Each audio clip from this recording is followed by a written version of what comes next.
ඕකේ. අද මම ඔයාලට කියලා දෙන්න කියලා කියන්න කියලා හිතුවා කොහොමද මම අද shift එකක් පටන් ගන්න කියලා ඩිපෝෙන් කොහොමද බස් එක දැන් ගන්න එක මට දැන් අද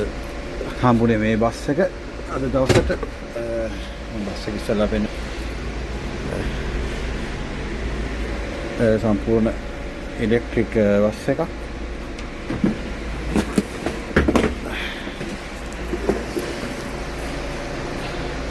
මේ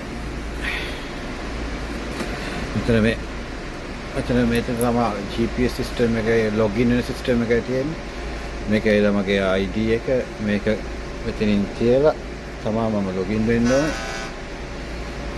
ලොගින් ඊට පස්සේ තමයි මට අද යන රූට් එක ඔක්කොම කම්පියුටර් එකට එන්නේ. ඊට පස්සේ ඒක තමයි ඩෑෂ්බෝඩ් එක බස් එකේ ඒක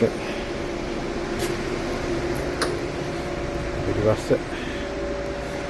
ගොඩක් අලුත් මේක අලුත් බස් එකක් සම්පූර්ණ ඉලෙක්ට්‍රික් හොඳ ලෙදර් ෂීට්ස් දාලා ලස්සනට තියෙනවා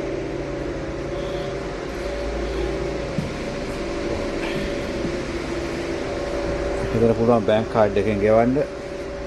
බස් එකේ නැගිටින කෙනෙකුට ඒක මේ එළිය ඒක හොදලා නැහැ මේ දවස්වල වැස්සෙන්ද ගොඩක් කරාව අද ඇත්තටම මේ බේල්ජියම් වල ස්ට්‍රයික් කරන දවස් බස් ඩ්‍රයිවර්ස් එකකින්ද ඩිපෝේ බස් පිරිලා බස් ඩ්‍රයිවර්ස්ලා අද වැඩට ඇවිල්ලා නැහැ ලංකාවේ වගේ මේ තිබිලා හිට ස්ට්‍රයික් කරනවා මේ තියෙන අපේ ඩිපෝ මගේ බස් එක තව බස් මේ පොලිමට ගාලා අපේ තියෙනවා මෙතන බස් 250ක් වගේ අපේ ගිහලා පොඩ බස් එක චෙක් කරලා තමයි මම පටන් ගන්නේ නැත්නම් මොකද